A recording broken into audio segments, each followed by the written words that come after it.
ابن مسعود رضی اللہ تعالیٰ عنہ نے فرمایا کہ بے شک رسول اللہ صلی اللہ علیہ وسلم نے ہمیں ہدایت کے طریقے سکھائے۔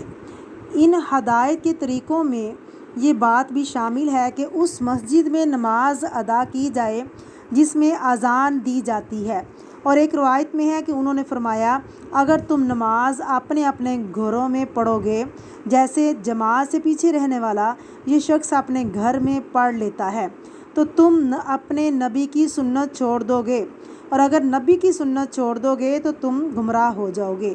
یہ بات بھی شامل ہے کہ جب کوئی شخص اچھا وضو کر کے مسجد جائے تو اللہ تعالیٰ ہر قدم کے بدلے ایک نیکی لکھتا ہے، ایک درجہ بلند کرتا ہے اور ایک برائی مٹا دیتا ہے۔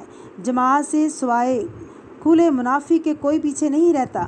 بیمار بھی 2 آدمیوں کے سہارے نماز کے لیے آتا تھا۔